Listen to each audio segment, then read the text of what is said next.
So good morning everyone. Am I audible? The online folks, let me know so that we can start. Okay, and you can type whenever you have any question or anything of that sort. You can straight away type. I have kept that window open so that I can respond to it. So now this is our third lecture in the sense. First we have finished Chavak. Yes, Gayatri. Yeah. So today we are going to see the next chapter, that is Jainism. Now Jainism is one of the what kind of school of Indian philosophy? Nastika school. What is the meaning of Nastika? The one who, yes, authority of Vedas they don't accept. They are called Nastikas. Which are other Nastika schools? How many? Buddha? No. Charvak? That's all. Okay. Heterodox. Nastika is, yes, heterodox. Now,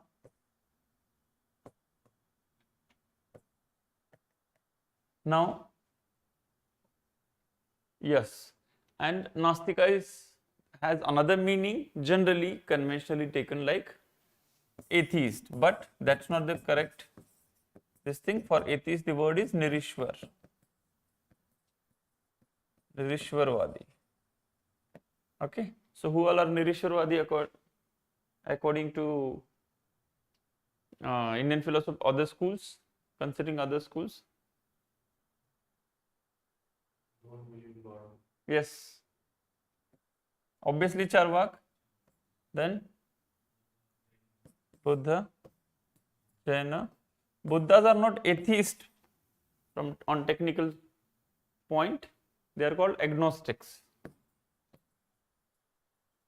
Agnostics means they generally do not consider those questions any important to be given any answer about.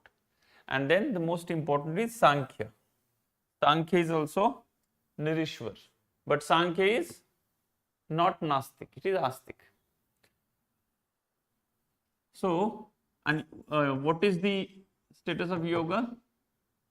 Because Sankhya and yoga always go together, right?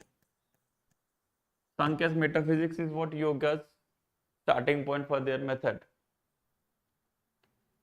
Okay, so what is yoga with respect to its belief in God? No, yoga are Ishwarvadi. That's the difference between the two. Ishwarvadi. So basically, that's why Sankhya are called Nirishwar Yoga. Okay. So yoga is also, no, yoga is not Nastik, Gayatri, but I understood you meant atheist. They yoga are, no, yoga are neither Nastik, neither atheist. They believe in authority of Vedas, so they are Astik, and they also believe in God, because for their method of yoga, that is yam, niyam, pranayam and all that, all the 8 things, samadhi and all, they need God. So they say that God, the presence and assumption and conception of God helps you to reach some goal in that aspect. So they are neither atheist nor they are Nastik. They are Astik and theistic both. So yogas are not Nastik. Okay. Now in Jainism, whenever in Indian philosophy we study, what all we study? We already discussed. Yes, correct. So what is the epistemology? Then what is the metaphysics basically? Ethics is only generally we discuss about very few, like Charvak, because Charvak is materialistic. So ethics becomes important. Otherwise generally we don't, it's not part of syllabus. Charvaka's ethics is part of syllabus in a way because it is materialist, and if it's everything is matter, pleasure is everything, then ethics becomes important, or else everybody is okay. In the metaphysics, there the theory of reality means basically their theory of what the world is, theory of what the soul is, and theory of what the God, if at all there. Generally these three things only. Have you ever, like, you know, whenever we talk about metaphysics, everything fall under these three categories only. Why? Why only three categories would have come up? Think. Metaphysics itself talk about theory of reality. Correct. But why only three? Why not there is something fourth? Is three cover everything in the world? Everything in reality? We should not call it world. That is yes. Why? For who is philosopher? A human being is a philosopher. So what human being or how human being categorizes everything in broadest possible way? See, in world there are only two things if you see, or 2 points of view, two existences. One is me, other is non-me. Living, non-living. Not living, living. See, how I would see the world. See that I am there for sure, Yes. and the world is there. Because, and that's how your experience is. Why? Because when I say I, this conception of I has a very strongly the linkage with my experience.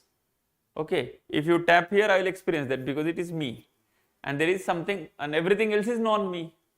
So basically, that's how the conception started. I'm saying why philosophers always talk about these three things is one person always thinks from different points of view. First point of view is that I'm there.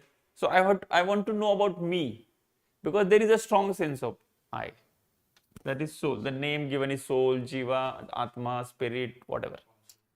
Then consciousness. Then the world. I can see the chair, right? I can see the mountain, I can see the tree. That means I need to know about me, self, because it is something different. What does science do?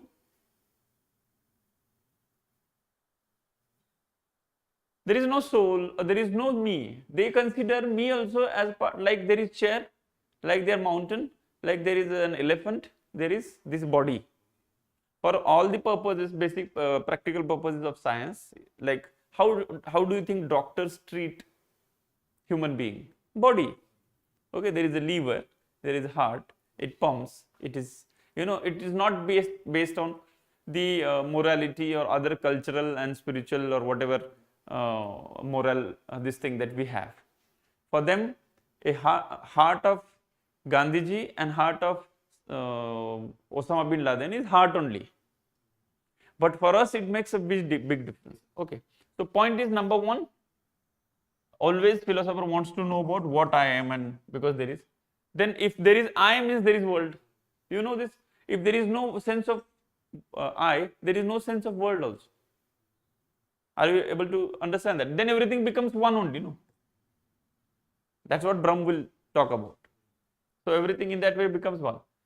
And because there is soul and there is everything around, there is something third which is also conceptualized philosophically, that is kind of sometimes perceived to be reason behind everything, creator of everything, because somebody, I is there, chair is there. Chair is not I am not chair. So there are two things. I can categorize all the chair, table, mountain in one, that is not me, one that is me, but who is behind all that also becomes important to be assumed or conceptualized. That becomes God. That's why even if you see the Kant philosophy, we'll come to it, he gives the name called transcendental illusion. Okay, some special kind of illusion, and these three illusions are related to these three things only. So human being always have these three types of illusions. Number one is the illusion that I am something, the sense of I. Second illusion is there is this world as one. universe and things like that. And third is there is God. There has to be a God which is kind of reason behind or beyond kind of this world and soul. Anyway, so metaphysics means they will talk about world, they will talk about soul, and because now they say God is not required, so they will not talk about God. Who? They will just say that there is no requirement of God, because here we understood that soul, at least you can see, you feel yourself in pain, pleasure, emotions, whatever moods. You can see table, chair, tree, mountain, water, animals. So the starting point is correct, but God you don't, kind of see that way or have any clue. Your clue of the God starts from these two only. If you start having sense of self, there is no sense of God going to emerge in you. That's exactly what Brahm also will tell you, that once you know Brahm, you become Brahm. Okay, the one who knows Brahm becomes Brahm. Means what? The concept of Brahm is also in that God becomes irrelevant. For your kind information, Shankaracharya does not accept God as a worshipable unity. There is nothing called worshipable or creator kind of God. There is God, that's all. Neither created nor destroyed. What you see as world is vivarth, that is illusion. Okay, that we will see during that Vedanta. And then soul means there is bondage and liberation. So what all will be the part of Jainism? Either they will talk about their, so this is under metaphysics. Huh? So first is epistemology, then soul. There is no, and in soul basically, that's all. That's all is Jainism. Okay, so we'll try to cover this much today, because this in itself is an in detail thing. Again, they have different categories and things like that. Okay, so we'll start with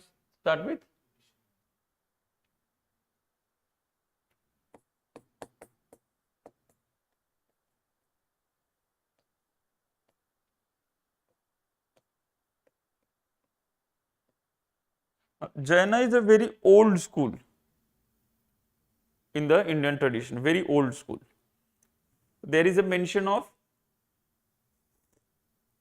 some, who is the propounder, considered to be a personality, who historical personality, not mythological person.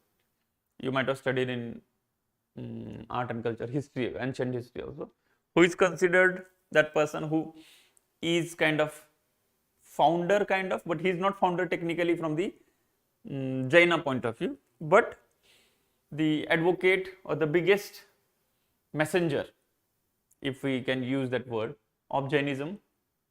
Who is this person? Yes. Now that's what Rishabdev is considered to be the first Tirthankar. Okay. Yes, correct. You should be knowing it anyway better, because he follows that faith, I hope, because of her name, his name. Anyway, so Mahavir. Mahavir is not his name. He's considered Mahavir because Mahavir is kind of omnipotent Tirthankar. So Vardhaman Mahavir.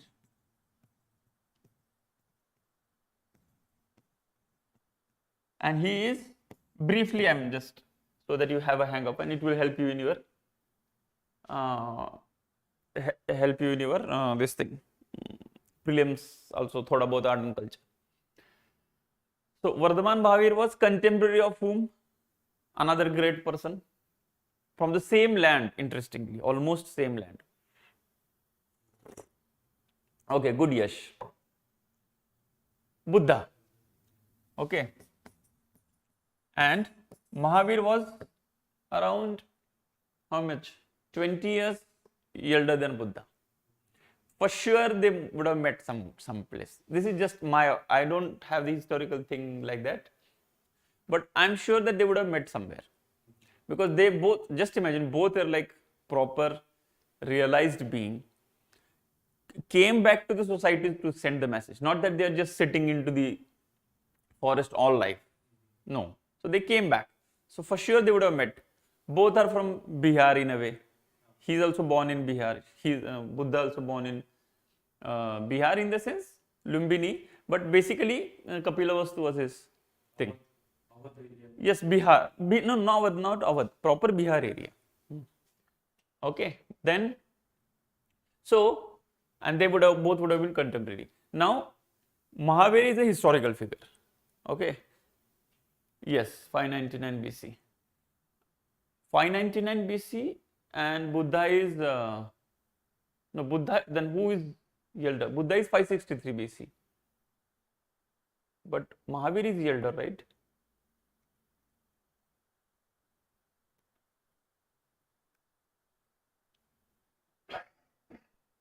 (599 BC). Okay. Right, correct. Then, Mahavir is where it is gone here.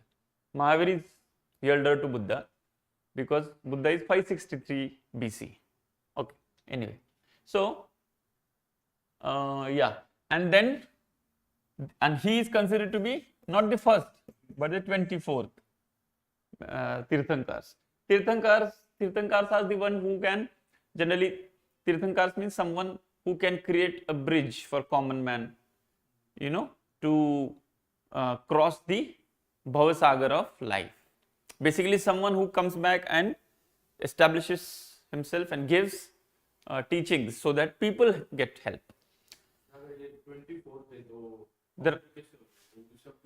That's what. Technically, according to Jaina text, Rishabdev. Now, again, Rishabdev, there is a mention of Rishabdev in some of the, I think, Upanishad names. Some Vedas, there is a mention of Rishabdev. So that's why it is considered that Jainism is a very old school. Okay, made very famous, established, compiled by Vardhaman Mahavir. There is another person just before him is Parshvanath, of which sometimes Apabhransh is created as Parasnath. That's why we have many people, especially in Western Maharashtra, many youngsters, boys have this name called Paras. Okay, the Paras is coming from Parshvanath. Paras is also, there is another meaning, Paras, which is the element which makes iron into gold. Right, you know this, no? Paras is the thing which makes, it's a kind of a thing which have a capacity to make iron into gold. But metaphysically, you can say Parshvanath had that capacity to make a simple, or transform a human being from. Yes, there is a mention of Rigved and Bhagavad Puran. Yes, Jain, correct. So that's what. So Rishabnath mention is there. So you cannot just say that this was created later on.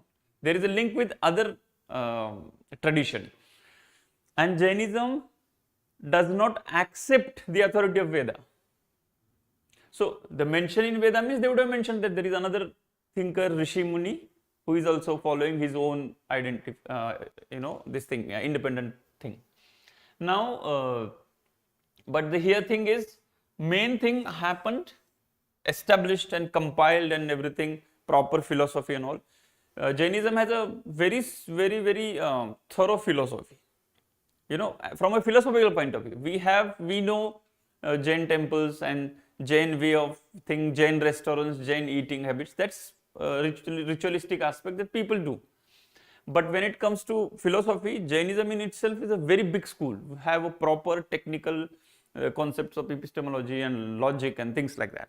Okay, and that's what we are, tinge of it we are going to study. Obviously, the good thing of philosophy optional is they have not given the whole syllabus. What I mean to say is, what we study. Jaina don't believe in God. Nashik में एक मंदिर है अक्षरधाम, तो उधर picture थे इन्हीं से related है, तो उन पिक्चरों को देख के ऐसे लगता है कि ये हिंदू की ही कुछ पार्ट है. नहीं see उसमें no okay, Neminath is also there, both are mentioned in Veda. Okay, this I didn't know, thank you. So, yeah, see, they do not accept philosophically the concept of creator God, ontological God. There are proofs for existence of God. We'll go through that. Okay, somebody, the God, who sits somewhere. See, there is what they consider Tirthankara to be the most to be idealized personalities, to be followed persons. Okay, they very well know that Mahavir was a human being born in, yes, good morning, born in human society and did whatever he did. So in that way, he is worshipped as God in the sense in order to have some qualities that he has in us. But when we worship God, it becomes a God which is, some energy, creator of something. That kind of God they don't worship. Okay. See, in Indian this thing, there are basically two, what we can say, two streams. One is called Shramana and another is called Brahmana. So Shramana means basically focusing on, or the whole, both are towards liberation, mukti, moksha, giving something about liberation, mukti, moksha, things like that, or achieving some siddha. Shramana, this thing is basically on your own efforts. Efforts is Shram. Your own efforts, you can achieve something. So you can attain Siddhashila, you can attain Kevalgyan, you can be yourself Jin, you can be Buddha, you can attain Nirvana. So that is Shramana Parampara, Shramana tradition. Brahman tradition is more directly ritualistic based on Veda. You do this, things will happen, right? Both accept law of karma. Both accept there is something called ultimate truth, called Keval Gyan, Brahma Gyan, whatever Gyan you want to name it. Okay. And they are liberated souls. Yes. That we'll see in. So generally, they are considered God, they are worshipped, but not considered to be creator of everything. Mahavir, even Jaina also will not say that Vardhaman Mahavir created this chair or everything in the world. No, he attained his own this thing. That's the whole thing there. Okay. So, yes, and it goes parallel. So, even Charvak is also very old as a philosophy. Jaina is also very old. Buddha we already know. Buddha also, they also have their own stories. So many Punarjanmas of Buddha. Before Siddhartha was, some number is there, I don't remember, big number. Some 100, something like that, birth of Buddha or something like that.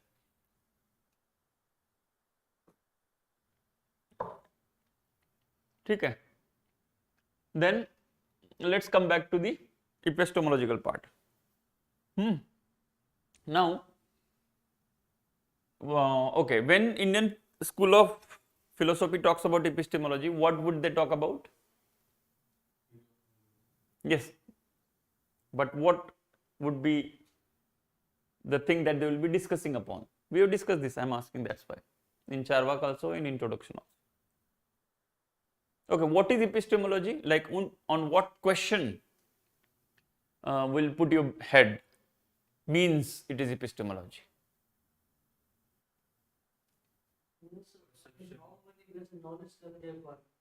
So, what are the valid sources of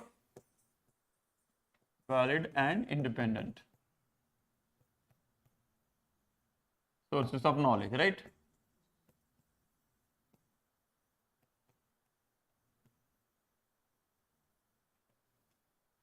So, what are the valid sources of knowledge? What are the valid sources of knowledge generally discussed?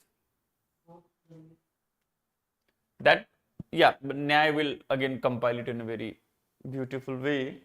But before Nyaya also, they have been discussing about this. Perception,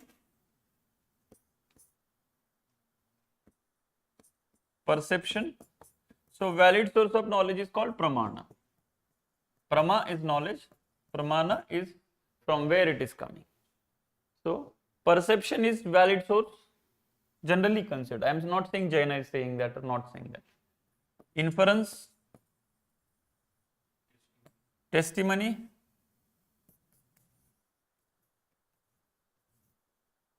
comparison,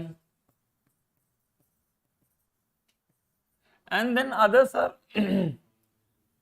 yeah, Arthapatti and Anuplabdhi are specific to Mimamsa.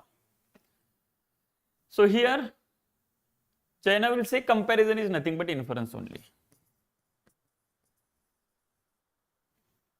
Okay, only three things they will talk about. But before giving any comment on this, the very unique feature of Jainism that they will come up with when it comes to theory of knowledge. Because normally what happens, like if I see this pen, means I am perceiving this pen, so this knowledge is valid because I have perceived it to be, the pen exists or the pen is of this color, that color, whatever. Yes, yes Prashant, perception is valid source of knowledge to Charavakals. Okay. So then I see smoke, I have not seen fire, then what happens? Inference. And testimony means authority. Example,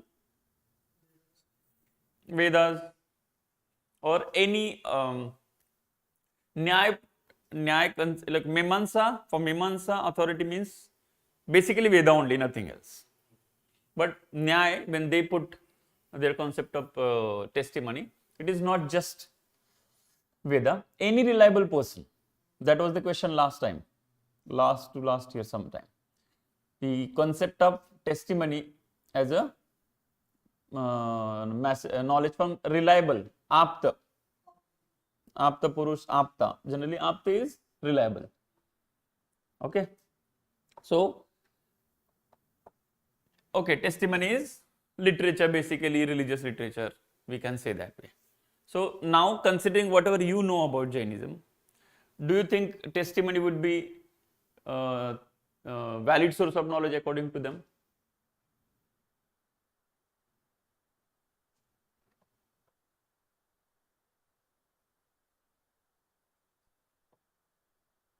Because generally, if anything is established as religion and has its own literature, they cannot say that testimony is not valid. Then otherwise, why are you producing so many books? That's why Charvaka is like, you don't find any religion that everything is taken as a dictum, that this word somebody said means that's all. So, but still they consider testimony as the valid source of knowledge. Perception, obviously they agree. Now,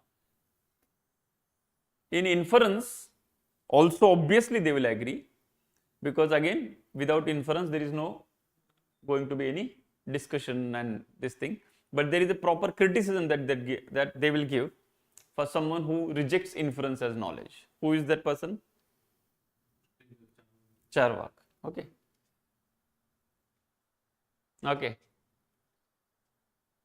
Tirthankar is, yes, and Tirthankar is authority in Jainism. No? So they have to accept this thing. Now, what do Jaina talk about specific to theory of knowledge as compared to others? Is their segregation. Before perception inference, there is a different segregation they talk about. They say that knowledge that we don't normally talk about are of two types. Okay, basically to understand, one is special kind of knowledge and second is ordinary kind of knowledge. Not these names, I am just telling you, names I will write. Special kind means which will never go wrong, okay, proper knowledge without any problem, nothing, and it is absolute also, complete knowledge. An ordinary kind of knowledge is not complete, means what? Something is not complete means what? Something is partial. Now they will not say it is wrong or right, they will say in a different way, but yes. So they say that knowledge One is called Praman, that we already know, right? So this is called knowledge of a thing as it is. So it's like a perfect knowledge, absolute knowledge. So thing as it is.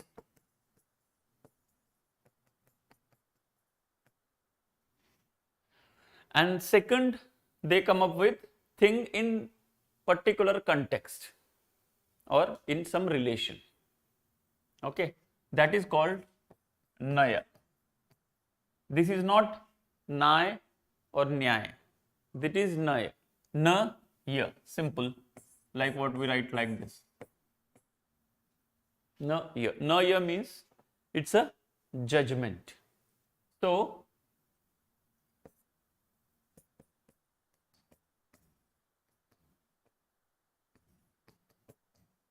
it is in some relation. Now, when we say Praman, we generally talk about something which has no relativistic feature, but has absoluteness. So that knowledge is absolute, which will always be correct. But Nay is the knowledge that is coming from some kind of contextualized, not subjectivity. It's not about your subjectivity. It's about the context that you are knowing knowledge about. Now, to understand this, there is this story, very famous story of Jainism about, yes, what is the story?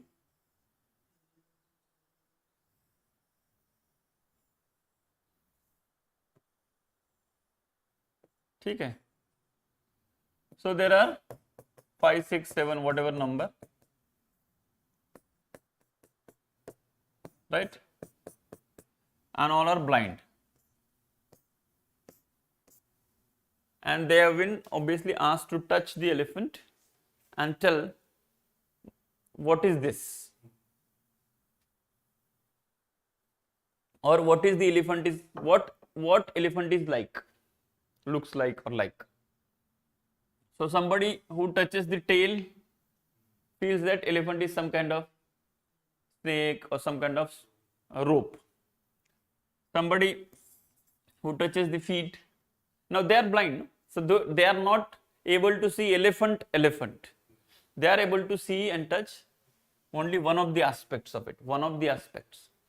So he will say this is like a pillar. Somebody who touches the stomach or the main body will say that it's like a wall, like khatam hi nahi ho raha, it's like a wall. Somebody who touches trunk will say that it's like some pipe kind of thing. Okay, point is, now tell me, when he is blind and saying that this is like a snake, or this is snake, or this has elephant means snake like structure, is he wrong? But when he says that elephant is snake like, is he right? So, but he is not wrong also. Same is the case with others, you know this. What is the problem here? Problem is that they are not able to see elephant as whole, elephant as it is. Okay. So, in relation to this particular thing, elephant, now if this person says that elephant is like snake, you will say that no, it's wrong. Now, if he kind of qualifies it and says that elephant is like snake in a context, now whichever context, that when you touch it's from backside and touch the tail, you will feel, and like that, all the qualifications that you give, then it will be okay, correct. So, what Jainism will say is all the judgments that you have in your normal life, ordinary life, fall under this category. All the judgment, even if I am saying the cup is on the table, So they say cup is on the table. You are saying the statement says that cup is absolutely on the table, but it is not absolutely on the table. Maybe 5 minutes back it was not there. When it considered from the time point of view, it may not be there tomorrow. Okay, I might call it cup. Somebody, if its shape is something different, somebody else will call it in a different way. So everything that we have, every knowledge that we have, ordinary knowledge, is nothing but a judgment. That is called Naya. You are getting this point? And to make this Naya, like for example, if I am saying jar is on the table,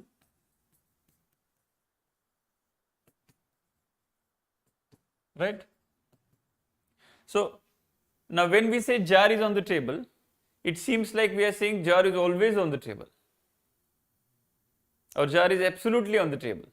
So to get rid of that mistake, okay, of fallacy of exclusive predication, the word is called fallacy of exclusive predication, means A is B. You know this subject predicate thing? Syllogism, but no, subject predicate thing is one of the way of proposition. See, in philosophy, this is a way of putting things, that is S is P.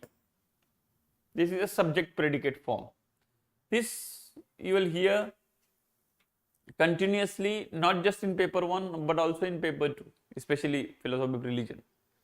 When we see philosophy of religion from the linguistic point of view, subject and predicate, and it is considered that the simplest statement, that anything that is to be called statement have to have some subject and some predicate. So for example, table is brown. What is subject, what is predicate here? Yes. So brown is a predicate, table is subject. Okay. Now, Mahesh is smart. What is subject, what is predicate?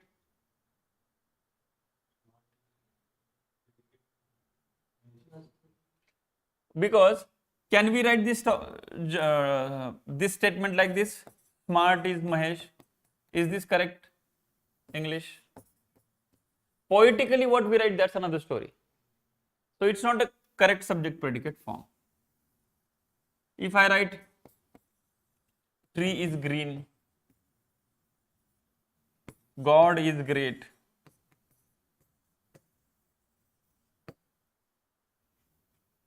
okay, or what we can say, pot is in the room.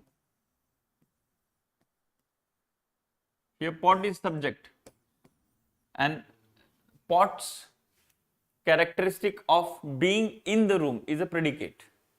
So this is very important. Why I am explaining this is very relevant for, see, initially what used to happen, there used to be optional objective paper for the prelims. Before 2011 there used to be optional paper also in prelims instead of CSAT.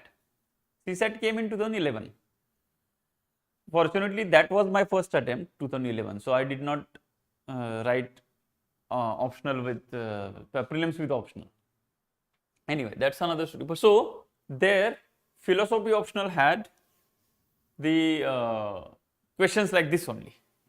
What is subject, what is predicate, what is formal logic, what is material logic, what is, so these things, apart from other things also, the logic used to be the basic stuff that is to be discussed in prelims. Most of the questions are based on these kind of questions. Critical reasoning, like typical philosophy from, you can say, and epistemology, what is knowledge and all. Okay, so this is called proposition. S is table is brown, the whole thing is called proposition, right? And you understood what subject and what predicate is. So that's why they say exclusive predication. The fallacy of exclusive predication means when you say table is brown, you are saying from all points of view absolutely table is brown. No. How can it be absolutely brown? In some context, with respect to some particular table, only you can say that it is brown and then it would be true. So this way of thinking is very specific to Jainism. That this concept of Nay, that every knowledge that we consider, even they are saying that there is a smoke, so there would be a fire. So they say that whenever there is smoke, there is fire, is also has to be, this statement also has to be some qualified with something in this particular context. Maybe on this particular earth, maybe on Mars there won't be smoke, but there would be smoke, but there is no fire. You never know.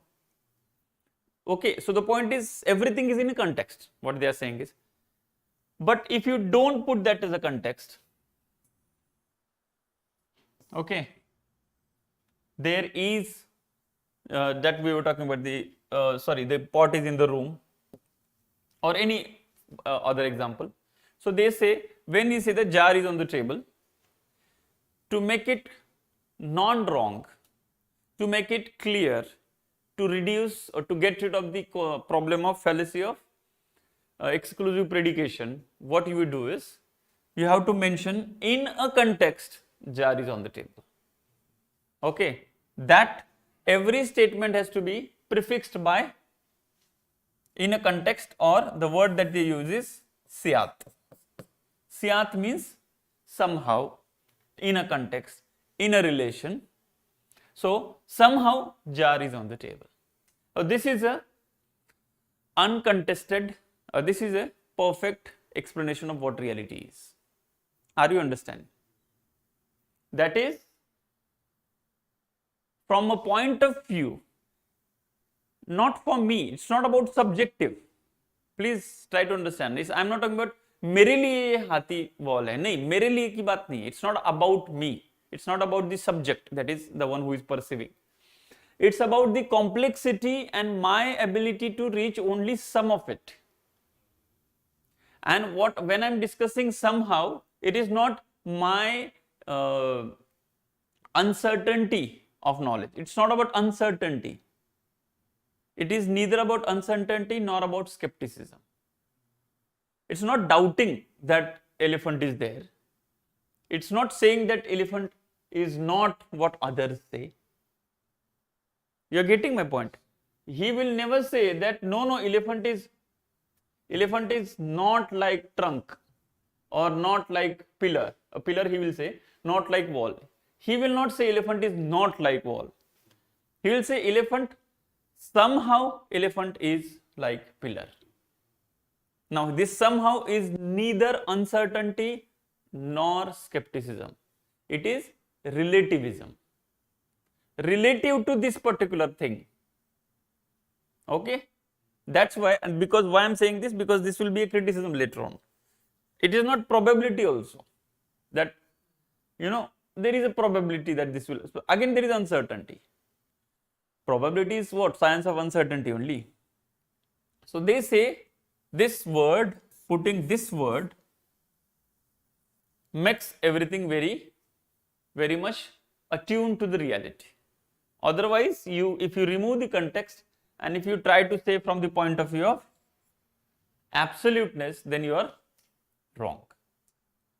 So to avoid the fallacy of exclusive predication, okay, what you do is you use syat means somehow. Now this somehow means what? Not what we conventionally use. Somehow, not that somehow where uncertainty is there. No, that somehow is about relativity. From the particular point of view only, it is the thing. Any doubt till here? This is very important. Why I am saying is, every alternate year there will be question on Syadvad. And that exactly what you are going to write is what you are learning now. Obviously, you will go back to the notes collect the statements, revise it again and write. That's how it happens.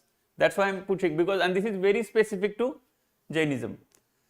No other school have anything closer to this. And because of this, what happens? This is very, very relevant in today's world also. So there is no need to worry about, see, as long as, by the way, but this all thing is not applicable to Tirthankars. Somebody who is realized being, he or she sees everything as it is. So whatever they say is not Syadavad. Whatever they say is not required to be prefixed by Syad. Whatever they say is as it is absolutely true. So this is relatively true, that is absolutely true. I'll come to it. That's just a pronunciation. Like Yash is asking Syad and Syat. Now it is not Syat, it is Syat. That's why I put this. Syat. Okay. And he's asking what is Syad and Syat. Kuch nahi hai. Like what is the difference between Sat, Chit, Anand and Satchitanand? The ta becomes the because of the flow of the statement, nothing else. It is basically the word is Syat. Okay. So, and that this particular thing, the whole way of putting knowledge, categorizing knowledge is called Syadvad. I am writing this is for so that you don't mispronounce it. Syadvad.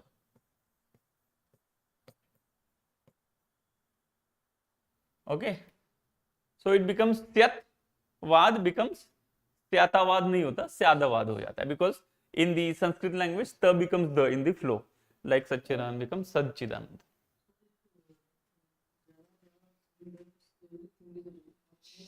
Knowledge is relative. Or not is going to end in absolute because they are saying that Syatvad is all of knowledge is relative. See, all of our knowledge in an ordinary context is relative. Again, they will clearly make the distinction between what Tirthankara says and what we are saying. Table is brown falls under the influence of Syadavad. Okay, but Syadavad is the ultimate reality, or Syadavad knowledge is every ordinary knowledge is relative, is what they say. So that there you cannot apply Syadavad. Because when we see how they are basing their argument on, because whatever we see, we always see from a point of view. Now, point of view again is not my prejudice, not that point of view, not opinionated prejudice wala. Point of view because your ability to reach all the aspect of reality is limited. Because this person is blind. See, just remove the putty from this strip from their eyes, they will be able to see all the elephant. Then he will not be able to say that, he himself will say, no, what I was saying was wrong, in a way, right, but now I understand it is wrong. Will that not happen or not? Like if it happens to you, if you are among them and you do whatever you conclude and you continue for 1-2 years like that, no, it is pillar. And after some time, when you believe strongly, the thing is removed and then you are again asked to see. You are like, oh, I felt that this is pillar only. Now I realize. So here he will not say that I was wrong. I was right because it was a limited context. From a limited context, you are right. But when your context becomes absolute, if you are Tirthankars, if your concept context becomes absolute, then you cannot apply Syadvad there. And that's why they say that what Tirthankar will say, like whatever there is in testimony, is not required to be qualified with Syad. Because those are statements coming from someone who has the capacity to know everything as it is. Yes. So basically they are like Paramarthik level of Vedanta, or Shunyavadins like that. Shunyavad also will say it in the same way. So everything is zero from that point of view, not Vyavaharik point of view. So what they will say is, and this is, okay, this particular knowledge that they are talking about is what we look for. like whenever we say perception, inference and testimony, all fall under this. But this is praman, not judgment. Now this is only possible, even perception, complete absolute perception is possible only to Tirthankars, not for us. Our perception also is Nay, our inference is also Nay, and our testimony, my testimony is also Nay. Okay, only difference is my testimony with respect to philosophy optional is Praman, not Nay for you. You getting my joke and the knowledge both? Why? Tell me why. We have partial knowledge. Okay. But you have No. not See, because in the philosophical context, I am a liberated soul. Sorry, in UPSC context, I am a liberated soul. Somebody who could crack it means liberated soul. No. So now whatever I am telling is Praman. That's how we also see things, right? On a this is on a lighter note. Okay. Don't start arguing with me like that. Obviously, my knowledge of philosophy is as good as your knowledge. You also know that. That philosophy is a big ocean. Okay, like if 100%, if you have 0.001 and if I have 0.00015, does not make philosophy, it's a big knowledge. Okay. Okay, so this is basically what they talk about is, it is not knowledge per se, but it is a judgment, it's a Nay. Yes or no? You got this point? Now, so this concept of Nay as against Praman, being relativistic knowledge, being knowledge from a context. So in that case, every proposition, you understood now proposition? Proposition is accurate explanation, expression of the reality, indicating the knowledge. So what will be the proposition? Reality, knowledge, proposition. Right? So for the proposition to be correct, you have to have knowledge of reality to be correct. So every proposition that we talk about, if it has to be not mistaken, or it has not to be falling into the fallacy of exclusive predication, it has to be prefixed with Syat or somehow. यहाँ तक समझ में आया? Any doubt? This is Syatvad. Now, because all our knowledge is Nay, that is judgment, and that will be put in the form of proposition. So what they have, they categorize knowledge into 7. In the sense, not categorize, they say that this Nay that we have in our normal discussions, if we are not Tirthankars, can be expressed in 7 kinds of propositions. Okay, so 7 forms of judgment.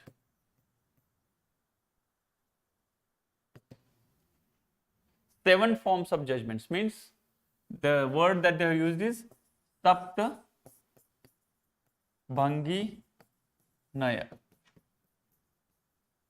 Naya is judgment, Bhangi is different forms, categories, or dividation basically, and Sapta is 7. So 7 forms of judgment. Syllabus में लिखा होगा, there is this thing, Saptabhangi Naya is part of syllabus. Now what is Saptabhangi Naya? So normally proposition can be, what is generally proposition? Proposition is the relation between S and P. So normally it is they are considered 3 types of proposition in formal logic, very basic. That is, you have to talk about S and P. Now this is very basic, simplest format of proposition, like mathematics, treating linguistic as mathematics, language as mathematics. So first is S is P. This is one form of, don't come to 7, you just forget about it. This basically, anything you want to explain, this is again a categorization of relation between S and P. That is, for example, table and brown, right? So we can say table is brown. This is one way of writing things. Now this is very simplest expression of that thing. You can apply it to many things, like anything is anything. X is Y, S is P, and you can use many examples that we already seen. Okay, bag is blue, India is great. Now whether it is great, not great, metaphysical, not metaphysical, these statements are actually have anything to do with reality, that's another story. As long as the statement has to be made, proposition has to be made, it has to be in this format, that this is this. Now when we say this was this, also same. Okay, Ashoka was great, again subject predicate only.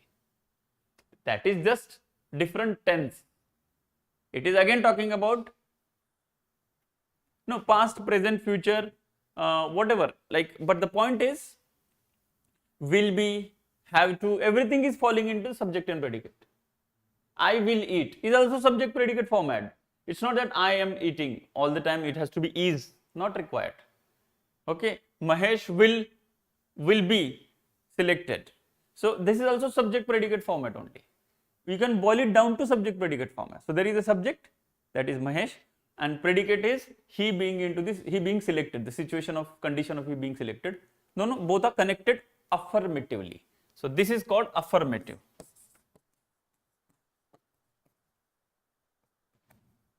You got, now this, you might have heard these things somewhere here and there when you would have tried to study logic.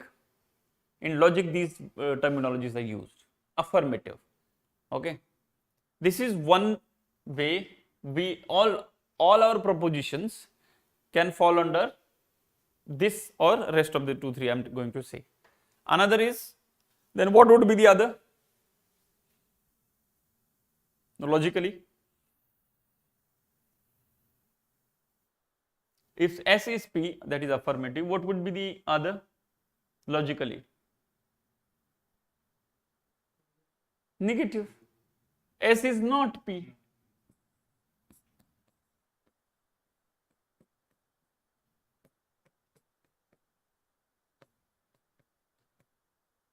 So this is one type of proposition. Okay, there is another type of proposition. Okay, then third proposition is both affirmative and negative at the same time.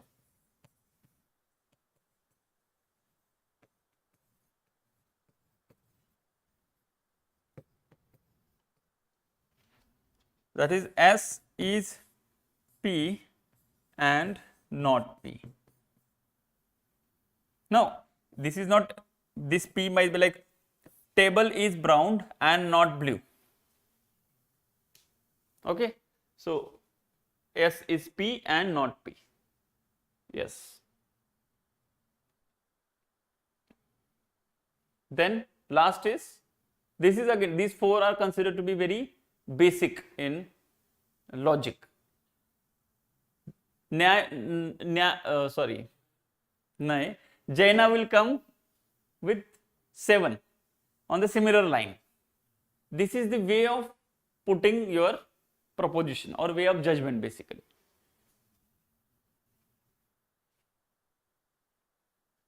Okay, so S is P, S is not P, S is P, S is not P, and last is S is neither P nor not P. So negation of negation. This is not Jainism I am talking about. This is how normally formal logic will go. Okay, it's the negation of negation. In Buddhism, this is called Chatuskoti. There was a question last time. This is exactly what Chatuskoti is. Different. Yes, that's what I am doing, Mansi. She was asking, how do we compare Saptabhangi with Chatuskoti? That's what I am comparing now. That's what I am explaining. So this is, and this is very well accepted also. like a very formal, this is called formal logic, and this is accepted to be different, four kind of forms of what we can say knowledge or judgment or proposition. Can we say Saptamangi is an evolved version of Chatuskoti? Yes, we can say. Mansi?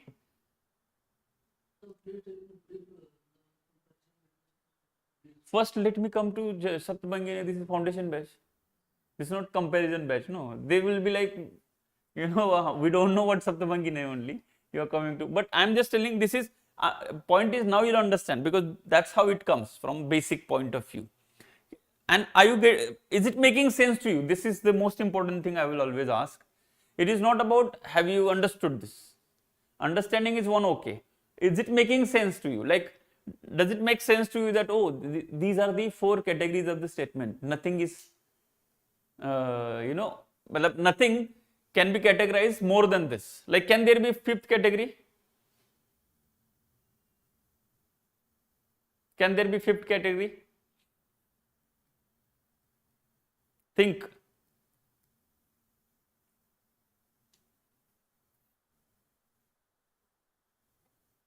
S is P. What sometimes is, again, you are making it you know, relative. It's not a, then sometimes, somewhere, then there will be, it's not a proper category.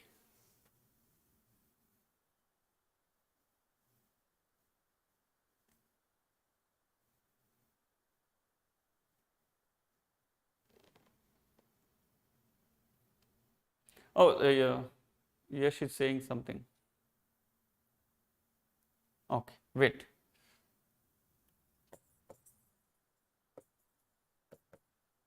Or this is like Chatuskoti is Buddhist, this thing. But this is also considered in formal logic also. S is P, S is not P, S is P and not P, both, and S is neither P nor not P. So basically, this is affirmative, this is negation, and this is affirmative and negation, and that is negation of affirmative and negation. S is P, negative is S is not P. Okay, if you remove S is also, it is okay. This is also one way of putting it. S is either P or not P, or P and not P at the same time, or not P or not P, nothing. It's like something third, right? How would you write is like, table is, for understanding, you will understand it. Table is brown, table is not brown, then table is brown and not green. This is also, there is a brown table in front of you, you are trying to explain that. Then table is not green, not brown.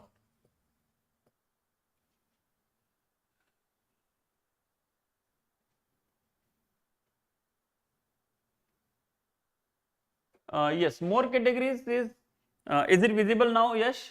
Okay. Mansi, more categories doesn't mean more confusion. They are just trying to explain something. They are bringing something new. Yahan tak it makes a lot of sense that, you know, something is there or something is not there.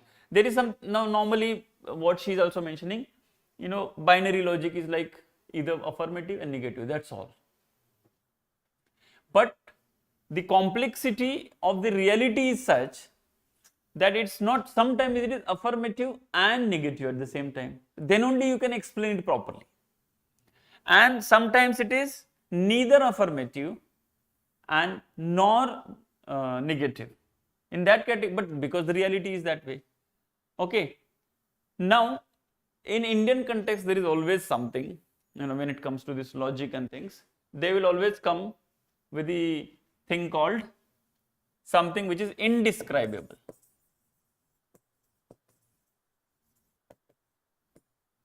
This concept is very Indian. Like, even if you see Brahm is indescribable.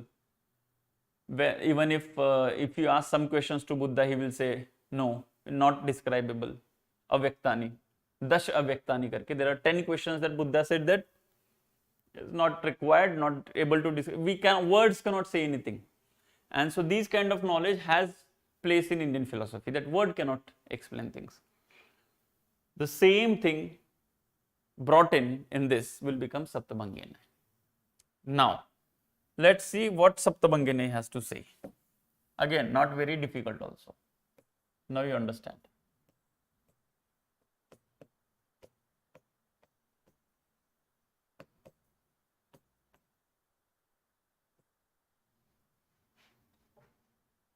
Okay.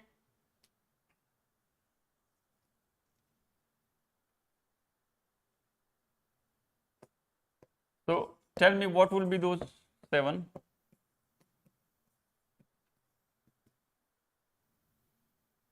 S is P.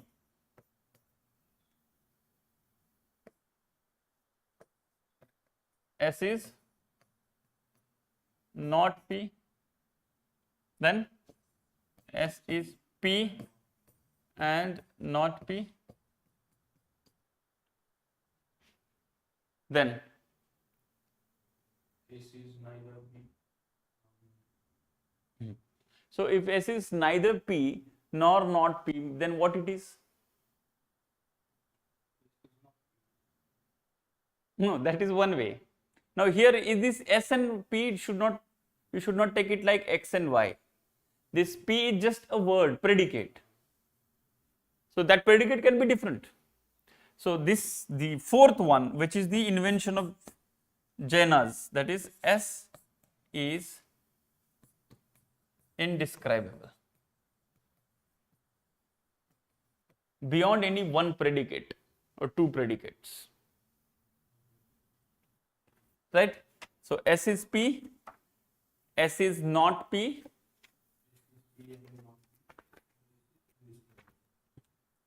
and this is the, what we can say is very unique to Jaina. So this indescribable, and that's why this fourth is very important. Yes, it is among the 7, but to be considered the most important, because this is new. So they say that subjects have so many properties, so many aspects, that it actually becomes indescribable. That is also from point of view only. This clearly indicates to something called manyness of reality. That is, reality has innumerable aspects. That's why it becomes indescribable, no? Because of its nature, according to Jaina, Mansi, because of its own nature of being, having innumerable aspects. So you cannot describe it. Innumerable aspects and innumerable relations between the aspects. So she is asking, why is something indescribable? Because of its own nature, or because of limitation of our comprehension, or because of the limitation of comprehension on all of the 3. Yes, obviously it has many, that is one, that is called Anekantavad.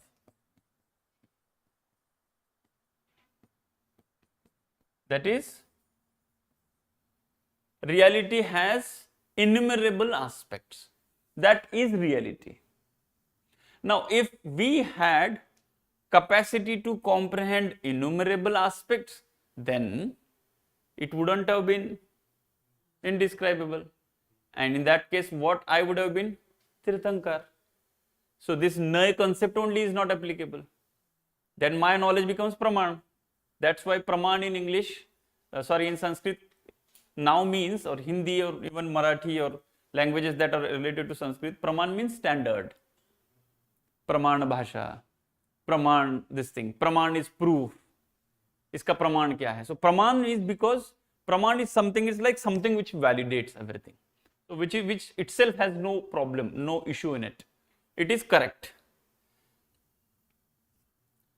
See, so point is anekantavad is the issue here. That's why syadvad and anekantvad are connected. Because reality has innumerable aspects. Because you are not Tirthankar. So whatever you see and say about reality will always be a partial judgment. And in that partial judgments, sometimes you will be affirmative partial judgment or negative partial judgment or affirmative and negative partial. Indescribable is also a judgment. That's the new addition. And there is a criticism to this. You know, what kind of this? This is not even predicate. Indescribable is like an invariable predicate you are giving to everyone. So, but they are saying no, because you cannot describe some things. Okay. Now, once that is brought in, what would be the next three? Just a combination. I'm just giving you a clue.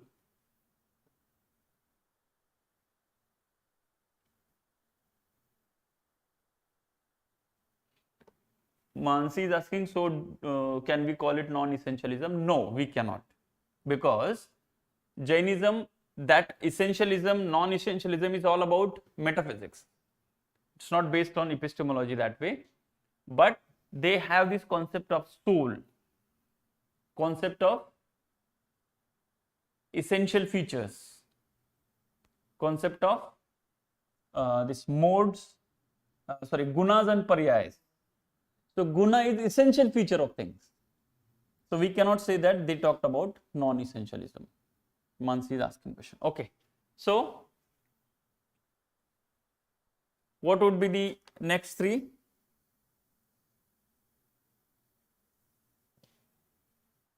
So combination of, now you had combination of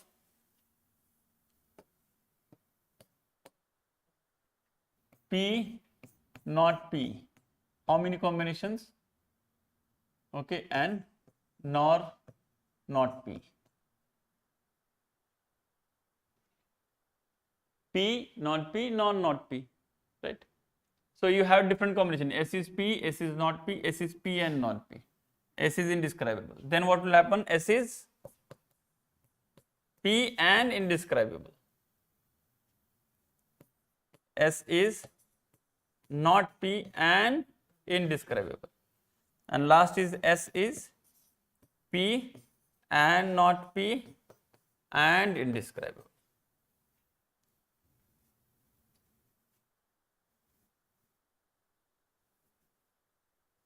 Right?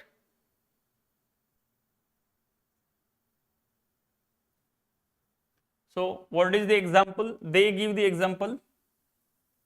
And by the way, this is all, what all these? 7 judgments.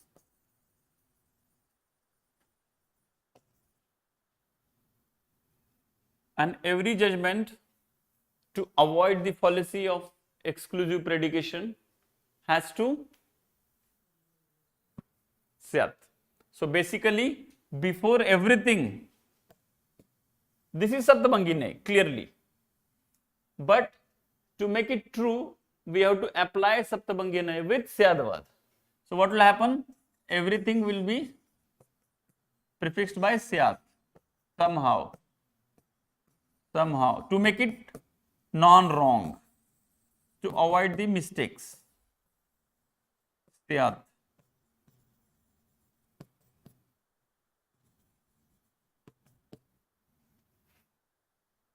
Right? Now let us see example. The example that they have given. Oh. What do they call? You might see this. Gat asti. Gat means spot, is there. Okay. Then second, you tell me what all will be there. Okay. Hmm? No, Ghat Asti means the next will be Ghat Nasti. Asti Nasti is Sanskrit only. Then next. So one is Ghat Nasti, Na Asti basically. Then Ghat Asti, Nasti Cha. Cha is and. मतलब जैसे बोलते हैं ना कि हिंदी में हम बोलते हैं ना कि वो भी है, also, right? Then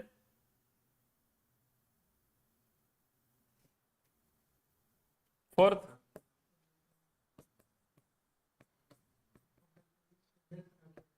avyaktam. Avyaktam.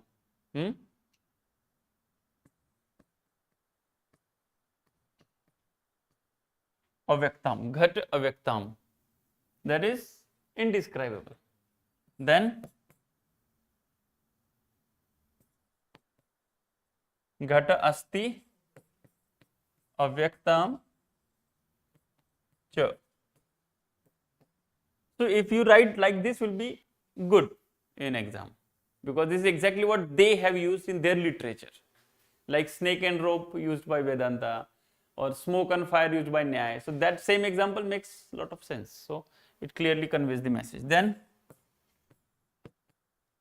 Ghat asti nasti avyaktam cha.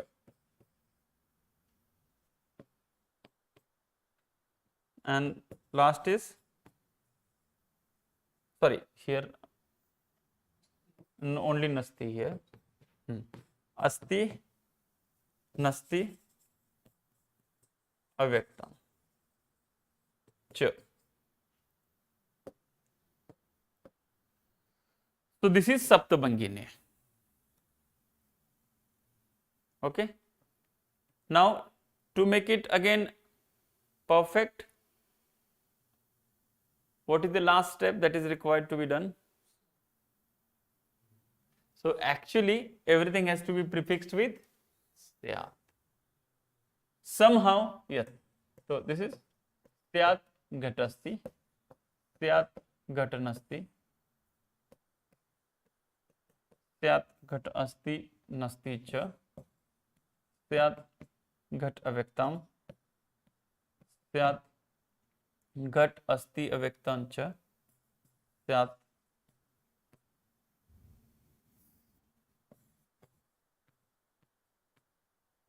ghat nasti avyaktam cha, and syat ghat asti nasti avyaktam cha.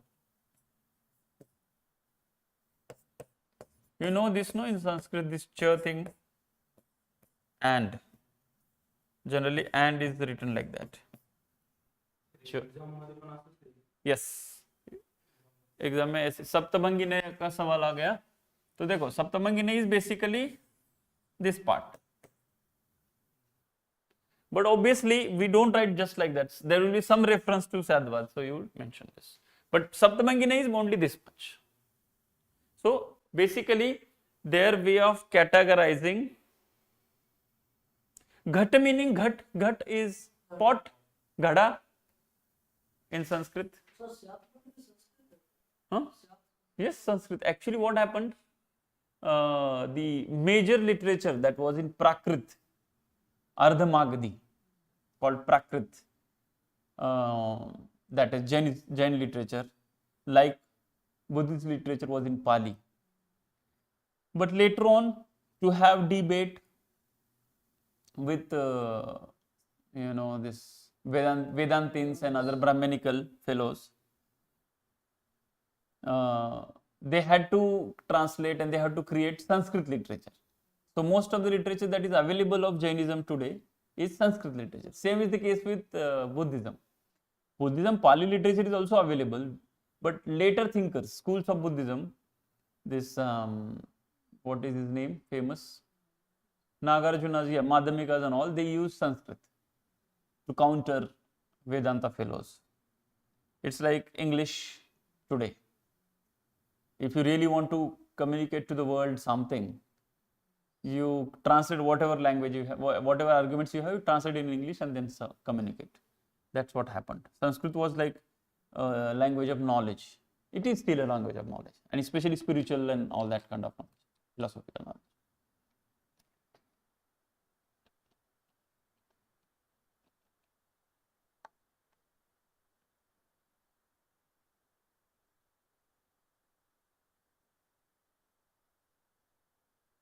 Hello, Nimuddin.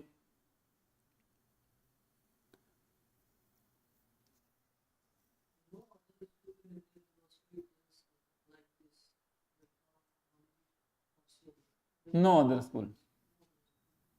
See, their point is here, this is the greatness of, generally considered to be greatness of Jainism is, then what happens? There is a scope for others' opinion, others' knowledge, not just opinion, knowledge. In the sense, not just acceptance, it's not emotional and moral acceptance. It is structural accommodation. In our structure only there is place for you, don't worry. Structure only, not just okay we are large-hearted. It's not about being large-hearted, वो तो है ही. But it is making room for someone else intellectually to say something, as long as that is their kind of experience, their own knowledge.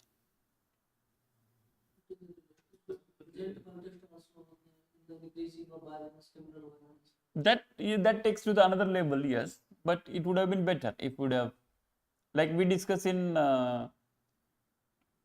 philosophy of religion about multiculturalism. Multiculturalism is again superficial concept. Again, structurally you don't have things enough. You just accept, accommodate, like okay, theek hai. But this is like structurally you are also true. See, one thing is what you are saying is I don't agree, what you are saying is not true, but it's okay, you say it.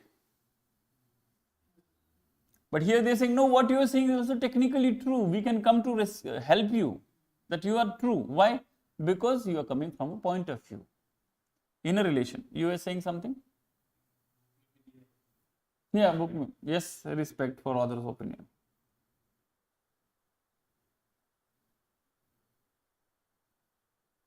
Okay. So, any confusion here? Now, there is a lot of criticism to Syadvad. Number one is, by your Syadvad itself is, Syadvad is what? Self-contradictory.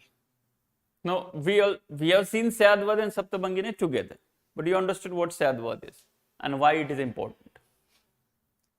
So, one of the criticism is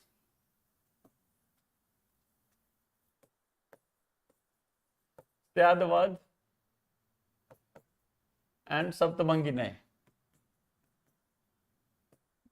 both have criticism. Criticism, huh?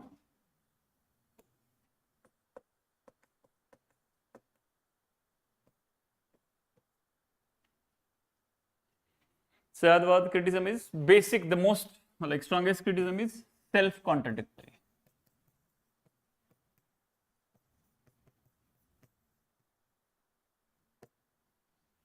Why self-contradictory?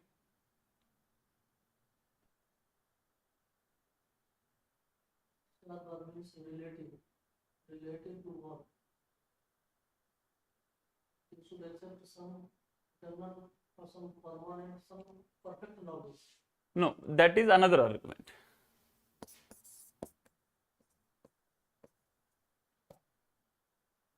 Self-contradictory is what you were talking about initially.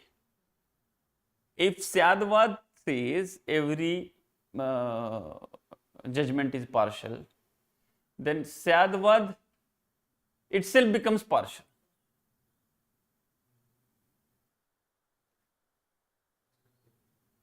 Okay, I say S is P, okay, or knowledge is absolute. or knowledge is relative.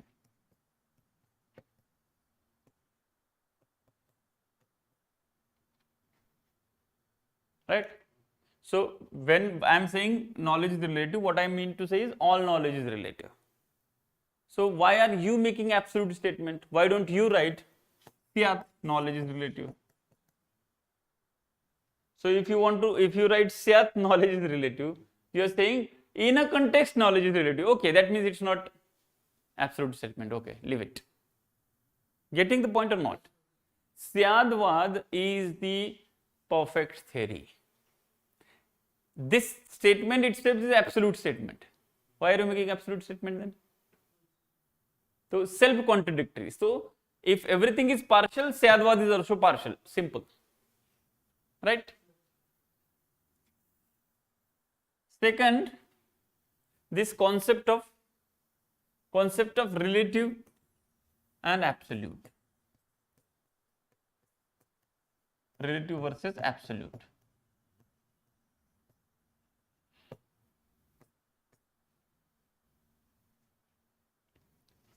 There are these words in philosophy which always are enemy of each other. You know this list of words, Siddharth? One is relative and absolute, right? Any others? Partial and complete. Then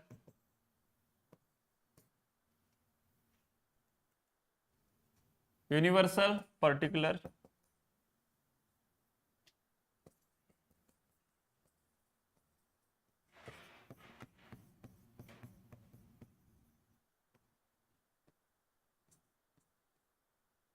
Then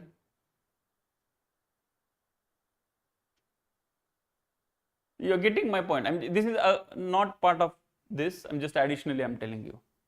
Whenever we say absolute, that means there will be something relative, or when we are saying relative, there will be something kind of absolute. When we are talking about partial, means there is something complete. Then we are talking about universal, that means we have to talk about particular, right? Then if you are talking about,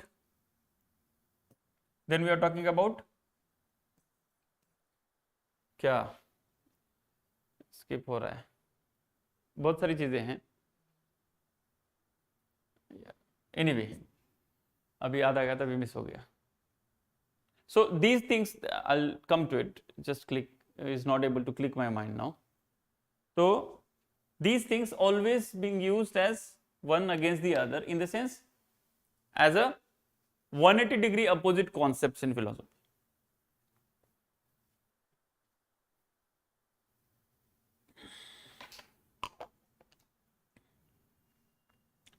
Generally, like for example, to some extent, subject object or subjective objective. This also you might have. Something is subjective, something becomes objective, right? Then identity and difference.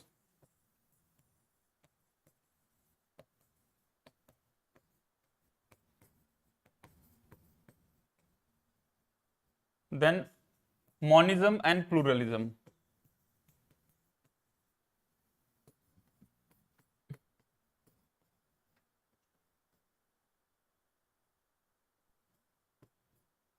Then idealism and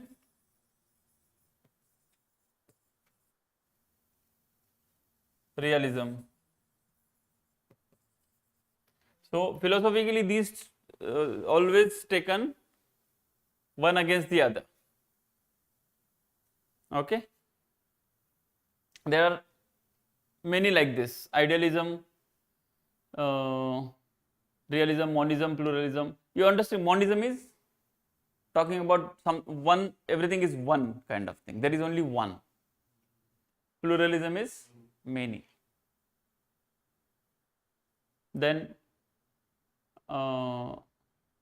identity. See, these are philosophically, these concepts are philosophically different than each other. So if you say identity, automatically the difference will philosophically, like light, there is darkness. It will philosophically automatically flow.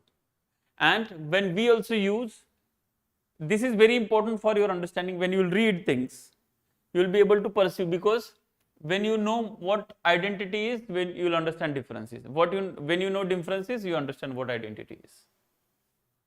Okay? Identity is similarity or oneness, basically not sameness.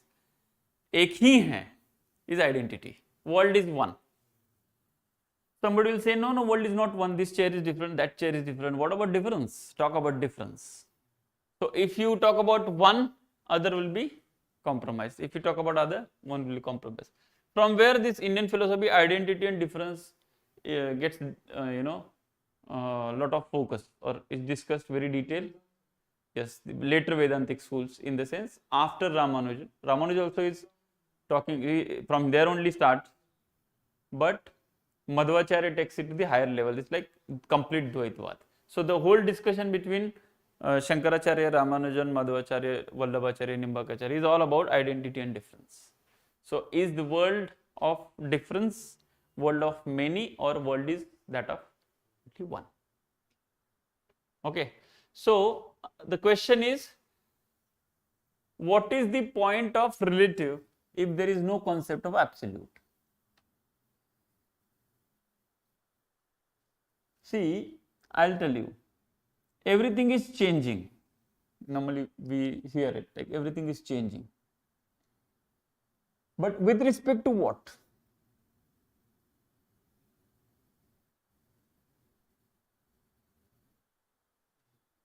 So we always need some respect. Like for example, if I ask you to forget all your science ka books and tell me, is earth moving?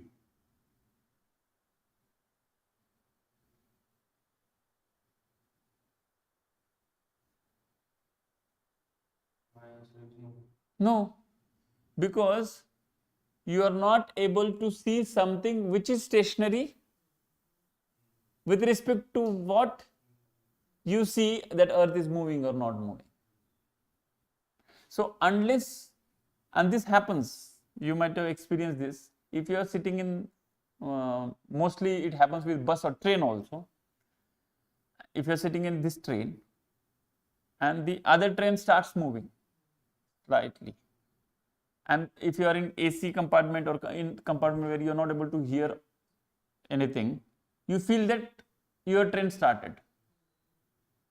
Why? Because what happened, you actually felt, and that too when your train has not started.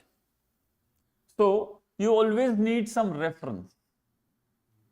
So light is light in the context of darkness. If there was no darkness, if there was nothing called shadow, then there is nothing called light. In the same logic, they say that if everything is relative, it has to be from the context of absolute. So if everything is relative, how can you forget absolute? Okay, but everything Jaina will come and answer, because their main logic is what this happens with Shankaracharya also. All the questions get solved because 3 different levels, here 2 different levels, ordinary and Tirthankars. Now what Tirthankar says is absolute, right? From that context everything is relative, right?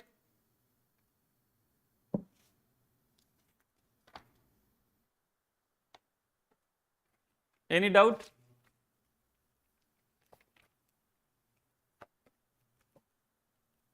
There is another criticism, but again not very strong criticism, is that calling Syadvad as probable or uncertain and to some extent skeptical. You know what is skepticism?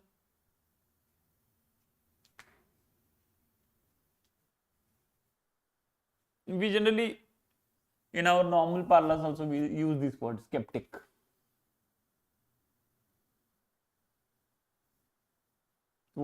Define skeptic.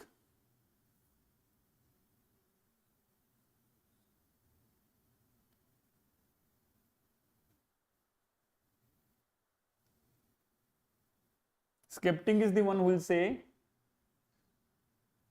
the knowledge is not possible. There are many reasons for that, but to the extent of or the required level of certainty is not there in our knowledge. Okay, when we say skeptic, whom we remember? Hume, David Hume, who is a empiricist to start off with, and skeptic means everything becomes so uncertain that nothing can become knowledge. That's what Hume will say. But anyway, certain knowledge is not possible, Yash. Yes, correct. He wrote possible and then niche likha not. Okay. Doubt everything. So doubt, not as a doubt is in normal doubt, is the sense there is no possibility of any knowledge, is what skeptic will talk about. So that's what they are saying then. Everything is probable. So it's like saying 2 plus 3 is equal to maybe 4. From a point of view, it is a 4. What is the point? So there is no point in having such kind of knowledge. This is a skeptic. There is no knowledge. That is also criticism. Okay.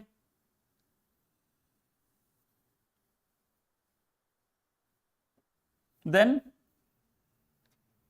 about Saptabhanginaya also.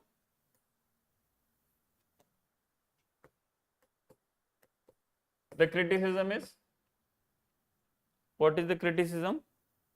That first of all, this is not original thought coming from Chatuskoti.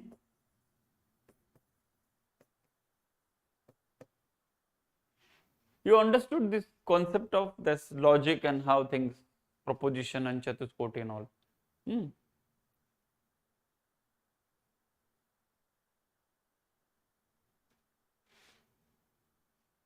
And then nothing new, so it is inspired by or extension of. ठीक है. Second, Saptabhanginaya is, it is not, it is scattered. Like why 7?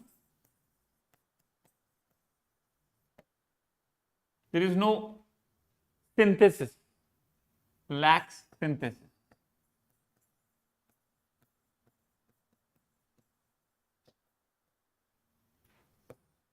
Vedanta will say that.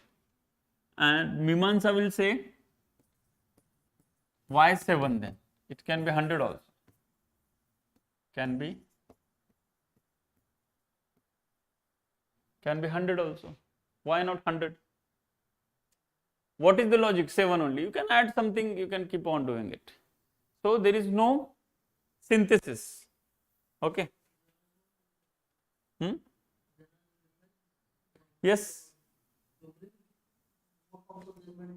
But it has to be reconciled. So they say no, it is, see, they don't respond in the way, they say that no, it is not unreconciled. It has proper reconciliation with it. Okay. So no need to, it's not that you are putting 7 is just like that number. And they are starting with Chatuskoti, that they will agree, that's not an issue. But their way of looking at things is they are adding Seth also at before every judgment, which was not part of Chatuskoti, obviously. Right? So this is epistemology.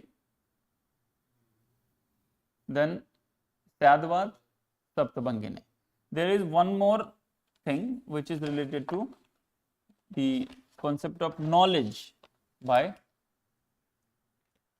Jaina. This is more theoretical in the sense, बस थोड़ा समझ के याद रखने वाली चीजें हैं. That is their proper process of knowledge. Now, one classification of knowledge we already seen, that is, what is that knowledge? Nyaya and Praman. Now, whenever, like, point is, they say that every knowledge is, whatever we call it as knowledge, is actually Nyaya. It's not Praman, number one. But knowledge, there are different types of knowledge they explain. Another classification of knowledge on the basis of their method or type. Okay, one is aparoksh,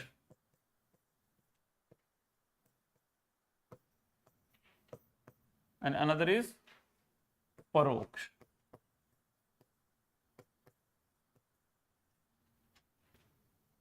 Aparoksh is immediate,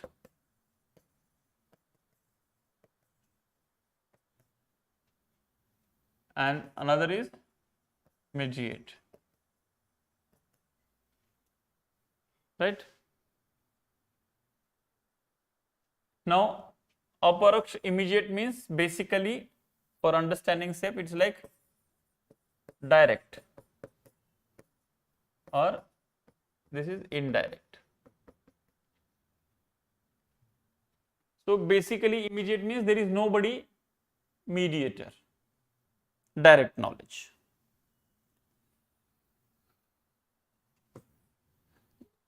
This classification they are talking about praman. Knowledge as praman is classified. Knowledge as nay is classified in 7 types. Knowledge as praman is classified basically on 2 types. Now,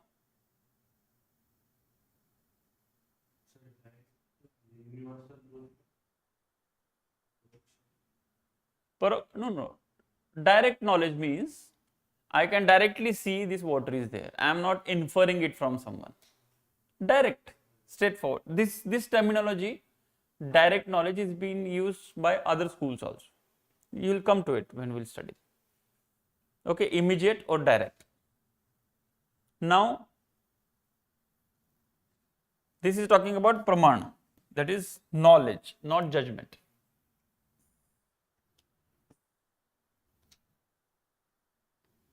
How many praman, how many pramans Jainism agree?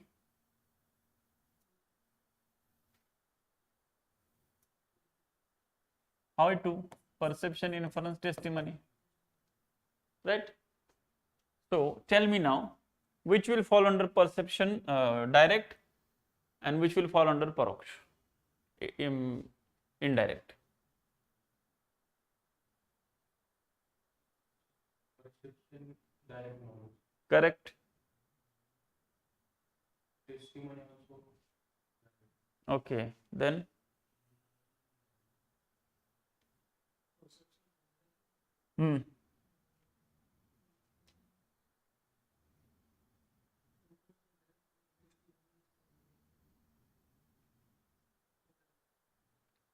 so both agree that perception will come here, right?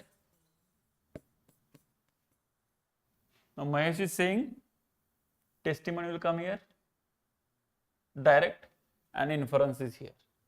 You are saying inference will come here, inference here, both agree inference here, right? Okay. Sorry.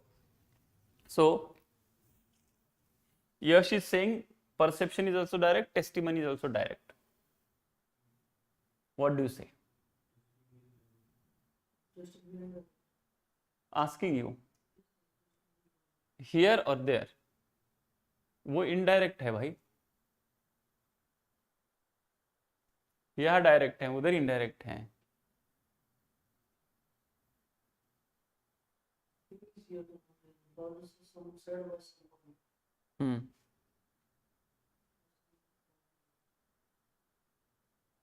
Jainism मध्येच तीर्थंकर जे म्हणतात तेच follow करतात.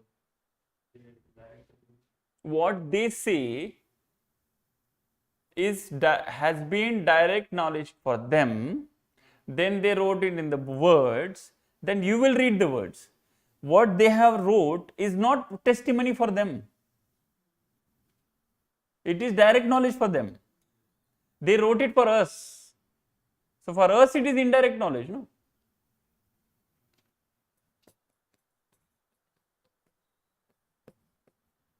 Now this classification is how we get it. do we get perception directly or indirectly? Directly. I see directly, no? Inference is obviously indirect, you know this because you have not seen fire, so smoke. But testimony is also same thing, no? When they say that there is something called soul, so you have not perceived soul, they know soul, so then only you have faith, no? Otherwise, if you yourself know the soul, you will become yourself Tirthankar. For you, then it will become direct knowledge, yes.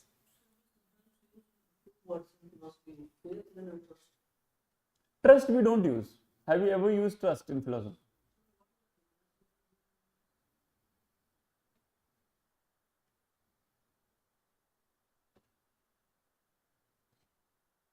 There is this person called Manas Mishra. He is asking, उसका answer Siddharth देंगे. गुरुदेव कृपया बताएं क्या ये सुविधाएं हिंदी माध्यम के विद्यार्थियों के लिए भी उपलब्ध होंगी? हो सकती है, टाइम आने पर होता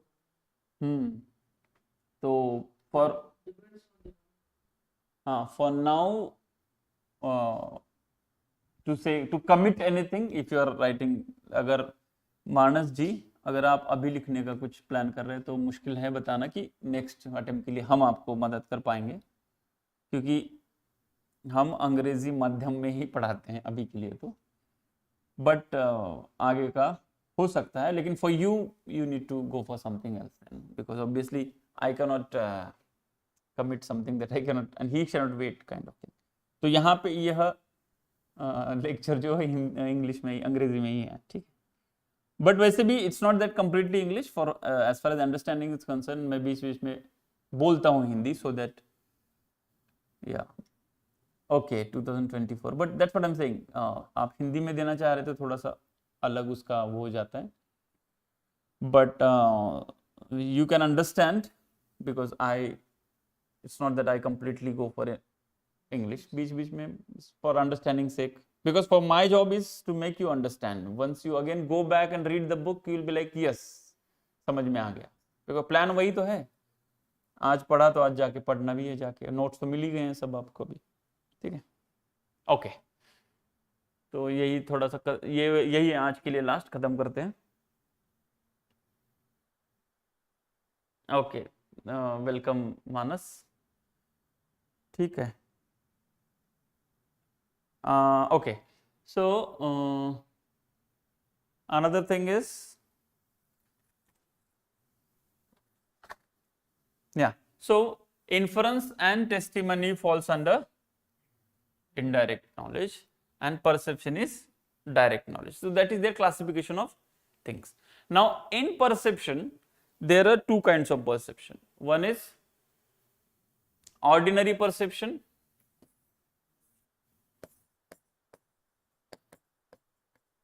and second is extraordinary. Now what is ordinary perception?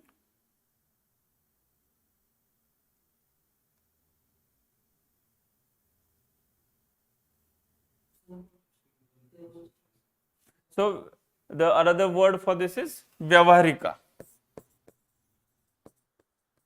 Vyavaharika perception and Paramarthika perception.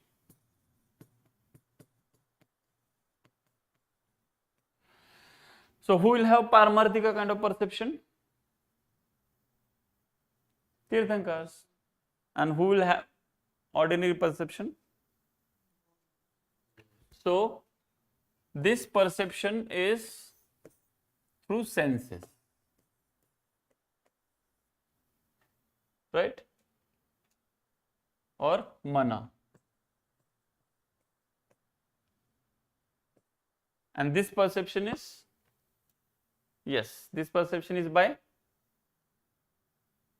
directly by soul. Yes, internal perception. But again, it is not inference, it is not deriving something from some invariable concomitance, vyapti or anything. No, it is direct perception. That's why in philosophy in India, it is called Darshan Shastra. So it is, though you see, this is also darshan only. Darshan is seeing, as directly seeing. I am seeing the chair, I am seeing the bag, but in the same, with the same intensity, if I am seeing the God, we cannot call it inference. It is perception. That's what that's their way of putting it. So it is extraordinary, that is direct perception, paramarthik, right? And there is something called mediate knowledge also, जो indirect माना जाता है. Okay, one is called mati and another is shruti. Okay, mati and shruti.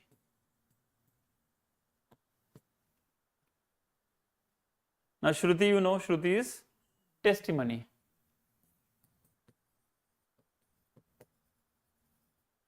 Mati is basically they are linking it to inference, okay, or mati is, you know, whatever, basically the word mati is memory, okay. So inference also you need memory of vyapti. So through vyapti you know things, right? Basically the most important thing in inference is vyapti. So through vyapti you know something. So they are using the word mati for vyapti, because where is vyapti kept? In memory. So you understand things from memory, right? No. Buddhi is intellect, mati is memory. See, this is the problem. No? We use it interchangeably in our normal life. No, mati, buddhi, mati. Like, mati is memory. ठीक है.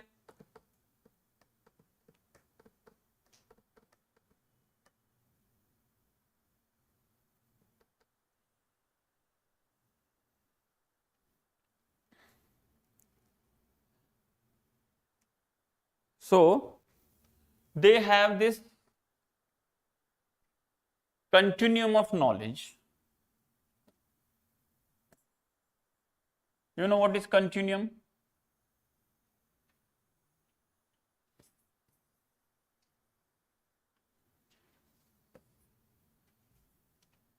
We use this, no? Left part is, right part is centrist, and everything is on the continuum. Like somebody fall here, somebody fall here. It is like absolute right wing. Here it is absolute left wing. Shruti is testimony. Yes, Shruti is testimony. Shruti is heard. So, what will you hear? Word only. But what you will hear from words and then think is indirect. It's not direct. So, yeah.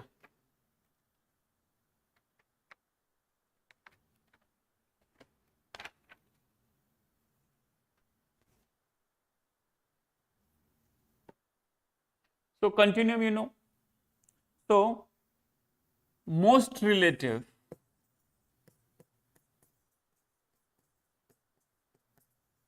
and most absolute. That's the thing.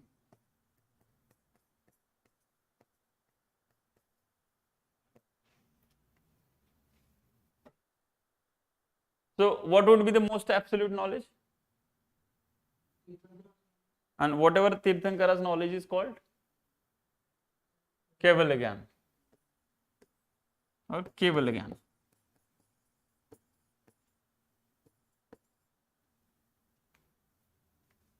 And what would be our knowledge? Most relative knowledge. So they start with Mati. Mati is the most memory, most kind of most relative kind of, but the most non-absolute, basically most non-perfect, right? Then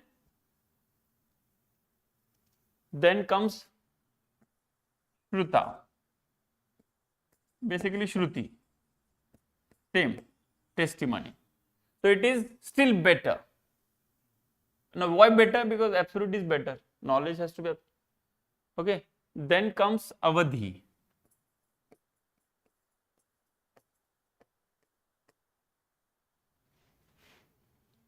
Okay, and then comes manah paryay.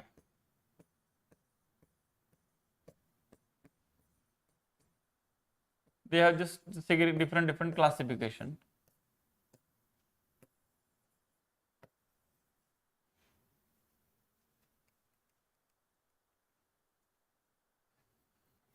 So first three are not free from errors.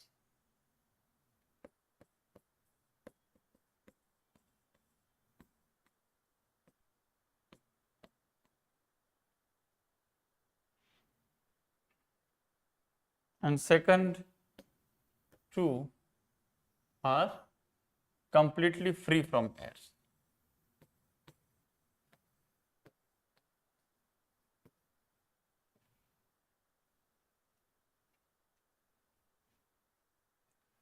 These things have to be remembered just like that. The point is, this is the gradation.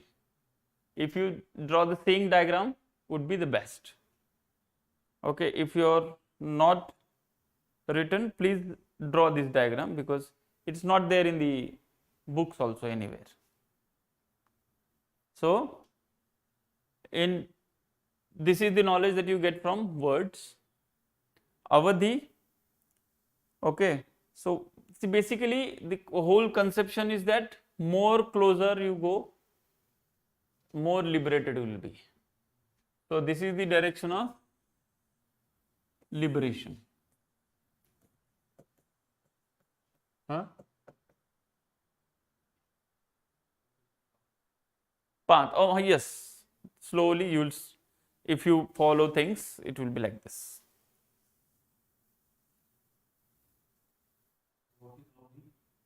Avadhi is, see, these are named the different stages. Like one stage where,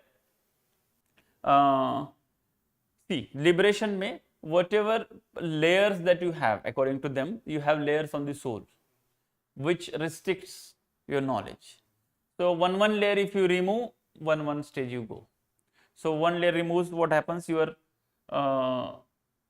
yes, you get the knowledge of past and present and things like that. Here you get knowledge of like true knowledge. This is very ordinary knowledge. This is true knowledge. Here you have knowledge of past, present and future and things like that. Here you have knowledge of what others' minds are thinking. And then you have knowledge of everything, absolute knowledge. Here, direct thoughts of others and things like that. Kind of Ashtanga, no, but this is, Ashtanga Yoga is what you should do. Here, what would happen background में, do में उसका पूरा अलग है, वो Jainism के conducts अलग हैं, वो भी रिचुअलिस्टिक है बहुत, ऐसे ऐसे करना है, ऐसे करेंगे तो ऐसे करेंगे, ये सब ठीक है. Then, okay, any doubt in this? This will be, in this format will be only used in exam. There won't be question on what is Manaparaya. There would be, even if there is a question of Manaparaya, the same diagram has to be drawn, same explanation. Then specific Manaparaya is about understanding, the ability to understand. So it's like your knowledge is becoming more and more in depth, basically, more and more absolute, more and more real.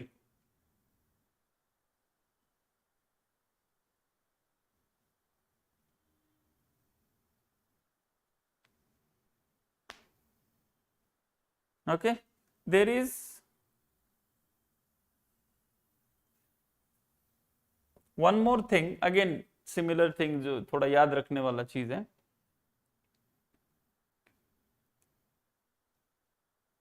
They talk about the process of ordinary perception.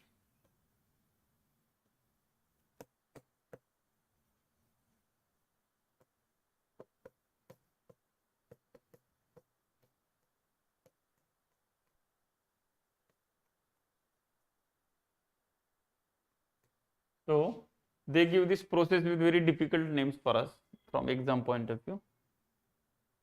There are 4 stages. Okay. One is called avagraha.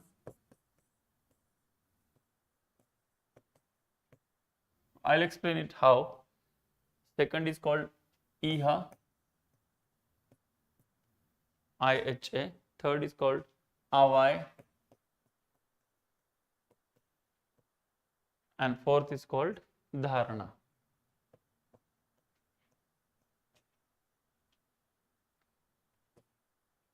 So these are like stages. Stage 1, proper stage 2, stage 3 and stage 4.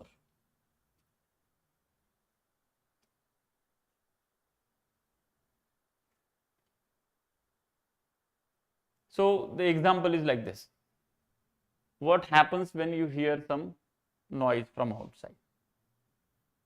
So initially avagra is you grasp that knowledge or sorry, sound, whatever.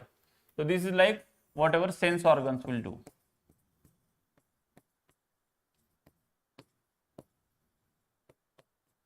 Like for example, there is just 5 seconds before there was a beep sound of car horn. Okay. Then what happens? The query gets developed as to किस चीज की आवाज आई है. It happens in mind. So this is query. Iha means query. Then avai means removal of doubt, as in removal of doubt that वो किस चीज का आवाज नहीं हो सकता. Like it looks similar like that, but no, this is not, and whatever remains, no, ये car का आवाज है. That's all. And it happens very fast in your mind. It's more like a psychological process. Okay, so it is called dharana is conclusion or holding. Basically, that's then you know it is conclusion, or the exact meaning of word dharana, that is translation, is holding, to hold. So example is, the sound comes to your ears, then what is this sound? What is this sound of, or sound? Then this is not many sounds, but car. So this is car sound. So you know there is a car. So this is a process of ordinary perception. Basically, it's more like a psychological process.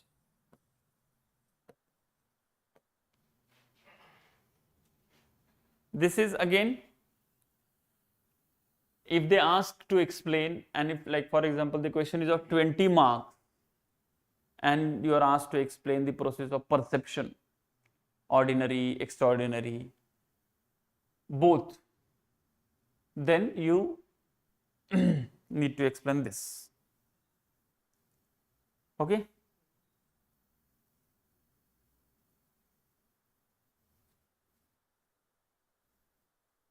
There is one more point which is very easy. Any doubt here? Okay, this you have to keep in mind, these words. Okay, better, it's not very difficult. One more thing, that they have a proper criticism of Charvak when Charvak rejects inference. When Charvak says,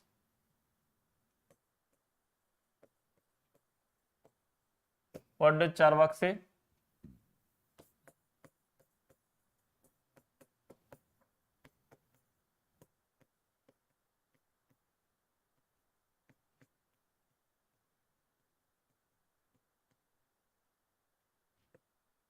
Okay, so Jainism specifically criticized this.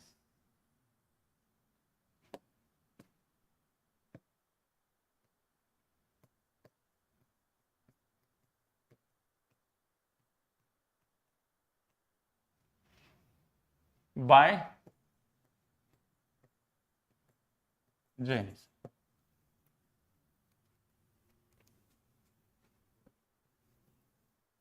So, first question they will ask,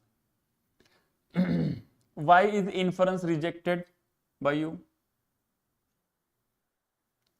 Jainism will ask Charvak. Charvak will say, because it is misleading. So वैसे तो inference भी perception भी misleading होता है. Sometimes we see snake in the rope. Then वो first criticism. So misleading जो है वो perception भी होता है. तो in that case perception also should be rejected. ठीक. Second, inference should not be accepted because it is misleading. Please focus on this. Yeah, that's what Charvak will say. This itself is Vyapti. Inference, misleading. Two things always together. That's what you're saying. So how would you reject inference by using inference only? Got the point? Inference is always misleading. So whenever there is inference, there is misleading. ये तो व्याप्ति ही है. Universal invariable कंकोमिटेंसी बना दिया आपने.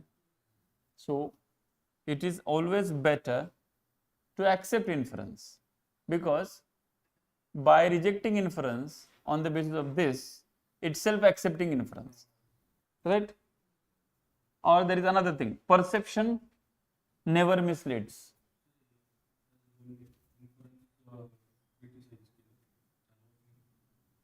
बुकमध्ये ते हे दिले की बॉडी मेल्यानंतर आत्माचं काय होतं ते माहित नाही, इटसेल्फ तेच इन्फरन्स आहे. That is while rejecting soul, for that matter. Charvaka rejecting soul. Charvaka infers soul, which they have not seen, and rejects it. This is also one, but that is the criticism of Charvaka's metaphysical doctrine. But we can say that for rejecting afterlife, rebirth, Charvaka itself uses inference. And when they say that perception never misleads, itself is a Vyapti. So, and this is a very strong, like three proper clear-cut arguments. Number one, that misleading, if it is misleading, like if we ask that Charvaka, isn't perception also misleading? If Charvaka doesn't say anything, then criticized. And if says that no, that means using Vyapti. Okay. And in that case, perception, this is one. Perception is misleading. Inference is misleading. So perception is also misleading. So why are you agreeing perception also? There is another. So, and third is, while denying the transcendental entities, you are inferring the transcendental entities and denying it. Right? So this is the book, you will find it, the criticism of Charvak.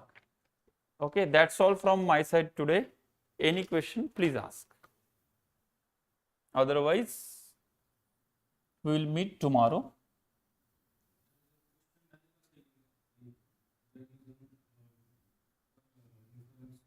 No, because unless they have many points, it's very difficult. But it will be one of the major chunk of the question, like Charvaka's rejection of inference and the criticism from its rivals, that it will come. Or Charvaka's rejection of inference. This itself will be the question in which it is expected that you write criticism. Okay. Any questions? We'll wait because there is around 10 to 15 seconds lag. YouTube, no? Okay. So Gayatri is saying no questions. Others?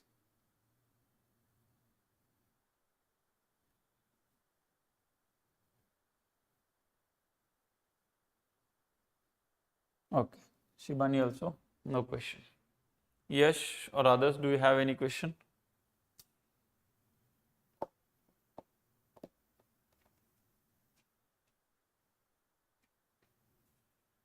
Otherwise, see you tomorrow 9 a.m. Thank you very much. Bye bye.